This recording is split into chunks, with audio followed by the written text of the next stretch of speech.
ठीक है। अब ये मैं क्विज 2 जो हमारा हुआ था बेसिकली उसका सोल्यूशन डिस्कस करने जा रहा हूँ। तो उसका सवाल नंबर 1 था, उसमें ये था कि आपने इन 4 ऑप्शन में से वो ऑप्शन चूज़ करना है जो पुश ए की इंस्ट्रक्शन को डिस्क्राइब कर रहा है। देखिए, पुश की इंस्ट्रक्शन में ये होता है कि पहले स्टैक पॉइंटर में से 2 माइनस होता है, देन जो नया एड्रेस आया है उस एड्रेस पे हम एक्स जो ऑपरेंड यहाँ पे गिवन है, जैसे कि यहाँ पे ए एक्स है, तो उसकी वैल्यू वहाँ पे रखवा देते हैं।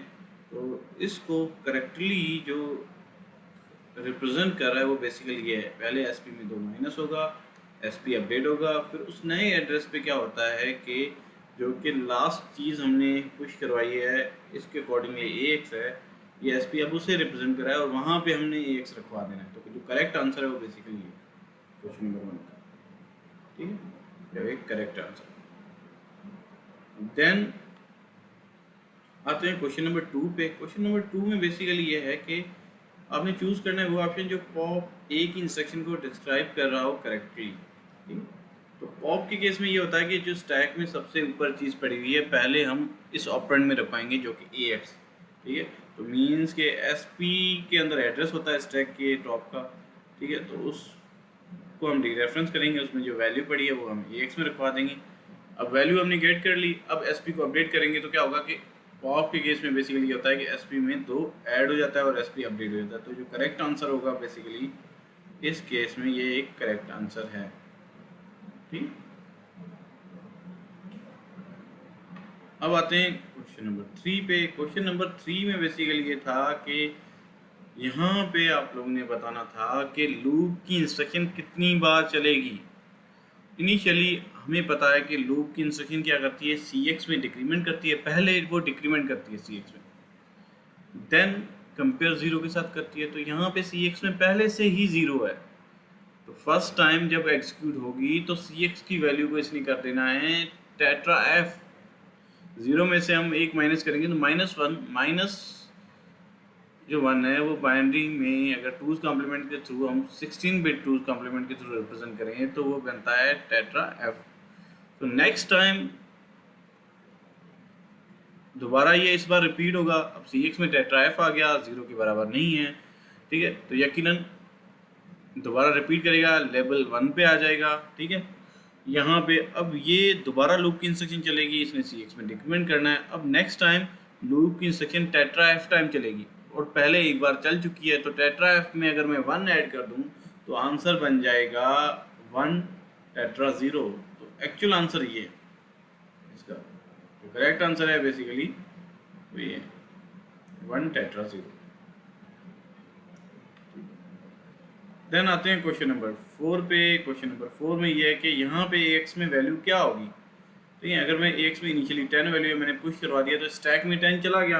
अब मैं जो भी वैल्यू यहाँ पे पुश करता हूँ अगर मैं जब पॉप करवाऊंगा तो स्टैक में सबसे ऊपर मैंने क्या रखवाया था, 10 रखवाया था, तो यहाँ पे 10 आ जाएगा। तो जो करेक्ट आंसर था बेसिकली ये 10 है।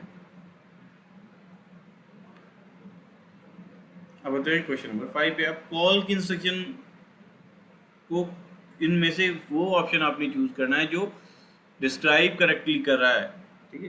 कॉल के इंस्ट्रक्शन में क्या होता है कि पहले आईपी स्टैक में रखवाया जाता है जो रिटर्निंग एड्रेस होता है, ठीक है। तो यहाँ पे आईपी स्टैक में रखवाया जाता है, ठीक है। तो स्टैक में रखवाने का जो तरीका है, पहले एसपी में 2 माइनस करते हैं, एसपी अपडेट होता है, देन उस एसपी पे अब आईपी रखवाया जाएगा। तो ये करेक्ट आंसर था इस कॉल की इंस्ट्रक्शन के लिए। नेक्स्ट सवाल था कि रिटर्न की इंस्ट्रक्शन को इनमें से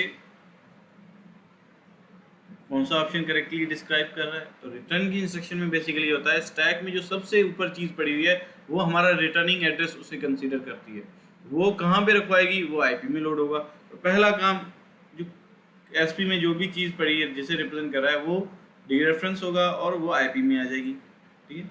देन हम स्टैक से चीज़ निकलवा रहे हैं, मीन्स ये पॉप वाला ही मेथड है, तो यहाँ पे एसपी क्या हो जाएगा, एसपी प्लस 2 हो जाएगा। और बेसिकली इसका जो करेक्ट आंसर है वही है 6 का जो करेक्ट आंसर है एसपी प्लस 2 हो जाएगा और एसपी फिर से अपडेट हो जाएगा।